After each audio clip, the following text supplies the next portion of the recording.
बढ़ती ही जा रही हैं। उत्तर प्रदेश की रामपुर की एमएलए एमपी कोर्ट ने डूंगरपुर में जबरन घर तोड़े जाने के मामले में आजम खान को आज सजा का ऐलान होने जा रहा है। बता दें कि कोर्ट ने रिटायर्ड डिप्टी एसपी आले हसन समेत 4 आरोपियों को दोषी करार दिया है, जबकि 3 आरोपी बरी कर दिए गए हैं। अदालत सोमवार को यानी आज इस मामले में सजा सुनाएगी और यह चौथा केस होगा जिसमें आजम को सजा सुनाई जाएगी। ये रिपोर्ट देखिए। आजम का विवादों से नाता, आजम खान को कितनी सजा, आज होगा फैसला। घरों में घुसकर मारपीट, कब्जा, 5 महीनों में 2 मामलों में सजा। मुश्किल और सपा नेता आजम खान दोनों इन दिनों एक दूसरे का पर्याय बन गए हैं। आजम आगे आगे और मुश्किल पीछे पीछे। सपा की सरकार में जिस नेता की धमक थी, जो खुलेआम किसी भी अधिकारी को फटकार लगा देता था, वही नेता आज मुश्किलों के कई भंवर में फंसा है। मुश्किलों के जाल में उलझकर गोते लगा रहा है, कोर्ट के चक्कर काट रहा है। दरअसल रामपुर की एक विशेष अदालत ने डूंगरपुर में जबरन घर तोड़े जाने के मामले में शनिवार को आजम खान पर फैसला सुनाया था। जिला अदालत ने आजम खान पर सुनाया फैसला, रामपुर की एक विशेष अदालत ने सुनाया था फैसला। आजम खान समेत 4 आरोपी दोषी करार, जबकि 3 अन्य आरोपी को बरी कर दिया। आजम खान पर आज कोर्ट ने सुनाया फैसला। अब आपको बताते हैं कि आजम खान पर जो मामला चल रहा है वो क्या है। डूंगरपुर बस्ती खाली कराने का मामला 2 मार्च 2016 को मामला दर्ज कराया गया था। बस्ती खाली कराने के दौरान मारपीट और लूटपाट का केस। अब आपको बताते हैं कि आजम खान को जिस मामले में दोषी पाया गया है, उन पर क्या क्या धाराएं लगी है।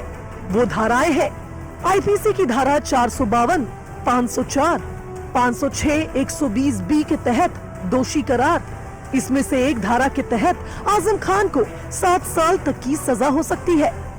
फिलहाल देखना होगा कि कोर्ट आज आजम खान पर क्या कुछ फैसला सुनाता है। फिलहाल आजम खान की मुश्किलें कहीं से भी खत्म होती नजर नहीं आ रही। और चलिए इस खबर पर हमारे साथ संवाददाता फहीम खान रामपुर से हमारे साथ लाइव जुड़ गए, उनका रुख कर लेते हैं। फहीम, जिस तरह से ये पूरा केस सामने आया, शनिवार को कोर्ट में बुलाया गया आजम खान को और आज वो दिन है जब इस पर फैसला होगा कि इनको कितने सालों की सजा होती है। क्या आपको लगता है कितने साल की सजा आजम खान को हो सकती है, क्योंकि उनकी मुश्किलें लगातार बढ़ रही थी। 5 महीनों में दो बार उनको ऐसी सजा सुनाने का प्रावधान है, 2 केसेस में वो फंसे हैं।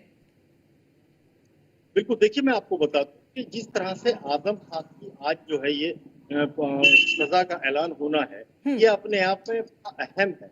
और ये जो 2 चीजें थोड़ा सा शुभांगी समझना पड़ेगा इसमें, कि जो आजम खान के खिलाफ ये 12 मुकदमे दर्ज हुए हैं सेम ये इसी चीज में। इससे पहले आजम खान को बरी कर दिया गया इसी केस में, और ये बाजी दूसरा था एहतेशाम खान। तो ये इसमें जो जैसे शनिवार को इनको दोषी करार दिया गया, आजम खान और पूर्व सीओ आले हसन खान, पूर्व पालिका अध्यक्ष अजहर खान और इनके अलावा एक ठेकेदार थे बरकत ठेकेदार, उनको दोषी करार देने के बाद आज का दिन मुकर्रर किया था कि जो सजा का ऐलान है वो आज होगा। तो आज वो दिन है कि आजम खान की मुश्किलें बढ़ना तो तय है, लेकिन कितनी बढ़ेंगी ये देखना होगा। उसकी वजह साफ है, क्योंकि जो आजम खान के मामले में कोर्ट ने उनको दोषी करार दिया है, उसकी वजह से ये जो आजम खान, चूंकि जो आजम खान के कई मामले हैं वो हाई कोर्ट में लगे हुए हैं। हाई कोर्ट में इसमें एक अपील में भी गए हैं, जिस मामले में वो जेल में है उसमें वो अपील में भी गए हैं। और आज ही हाई कोर्ट में जौहर ट्रस्ट का एक मामला है जिसमें उसमें फैसला होने जा रहा है। तो फैसला कुछ ही देर में हाई कोर्ट से भी सुनने मिलेगा और कुछ ही देर में फैसला आज जौहर रामपुर की court, MP MLA court, Azam Khan के ऊपर मारपीट, लूटपाट जैसे गंभीर धाराओं के मुकदमे जो दर्ज हुए थे उसमें फैसला आना है। तो फैसले की अगर बात करें हम तो वो तो 3 बजे के लगभग होगा। लेकिन अहम बात यह है कि आजम खान आज कोर्ट में पेश नहीं होंगे। उनको सुरक्षा कारणों की वजह से वीडियो कॉन्फ्रेंसिंग के जरिए जोड़ा जाएगा और उनकी सजा को सुनाया जाएगा।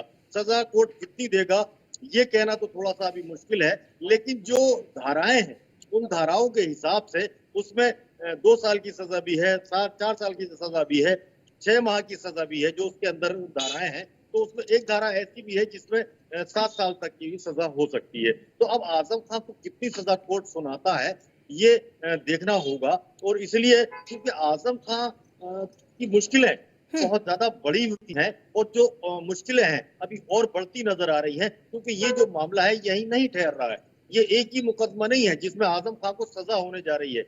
इसके अलावा भी अभी इसी मामले में डूंगरपुर बस्ती को तोड़फोड़ करने के, उजाड़ने के, मारपीट के, लूटपाट के आरोप में जो मुकदमे हैं वो अभी 10 बाकी हैं। तो ऐसे में देखना यही होगा कि इन 10 मामलों में किस किस तरह से कोर्ट अपने फैसले सुनाता है। लेकिन आजम खान चूंकि जो है वो समाजवादी पार्टी के कद्दावर नेता हैं और संस्थापक भी हैं। आजम खान की वजह से ही समाजवादी पार्टी खड़ी हुई और खड़ी होने के बाद मुस्लिमों में उसने अपनी पैठ बनाई, मुस्लिमों ने भर भर कर वोट बिल्कुल सही कहा फहीम। मैं उसी पॉइंट पे आना चाह रही थी कि एक दौर रहा है आजम खान का जब सपा की सरकार थी, जिस तरह से ये रंगदारी दिखाते थे, अधिकारियों को फटकार लगाते थे, और अब जिस तरह से इनकी मुश्किलें बढ़ी हैं, सपा ने इनको बहुत मौके दिए हैं, एक बड़ा चेहरा ये सपा के रहे हैं, और ठीक चुनाव से पहले इन पर कार्रवाई होना कितना प्रभाव डालेगा सपा पर और खास करके आने वाले चुनाव पर?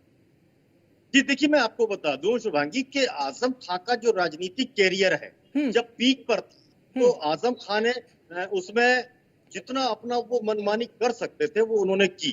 उन्होंने कोई कसर छोड़ी और शायद कोई इज्जतदार आदमी ऐसा हो जिसकी बेइज्जती ना हुई हो, चाहे वो कोई भी हो और कितना भी अच्छा रहा हो, तो उसकी बेइज्जती तो जरूर होती थी। साथ ही उसके बाद में जब कभी मुश्किल में कोई साथी पड़ता था तो उससे ये कह दिया जाता था कि हम तो इसे जानते ही नहीं है, तो उसके खिलाफ वो डबल कार्रवाई करा दिया करते थे। तो जिस तरह की चीजें ये जो थी ये कहीं ना कहीं वापस हुई हैं, ईश्वरी शक्ति से कुदरती तौर पर ये वापसी हुई है और कोर्ट ने उनको उन्हीं मामलों में जो है वो सजाएं सुनाना शुरू कर दी जिन मामलों में वो और लोगों के लिए सिफारिशें नहीं किया करते थे। तो जैसे कि आजम खान के राजनीतिक कैरियर की अगर बात करें, इस वक्त आजम खान का जो राजनीतिक रसूख है वो कहीं ना कहीं ढलान पर आया है। इसकी वजह सीधी सी बात है क्योंकि जो आजम खान का एक गढ़ हुआ करता था, इसकी लोकसभा सीट को जीता है, इसकी विधानसभा सीट को जीता है भाजपा ने, और उनके जो बहुत करीबी दोस्त हुआ करता था, जो उनके नजदीकी हुआ करते थे, सांसद घनश्याम लोधी,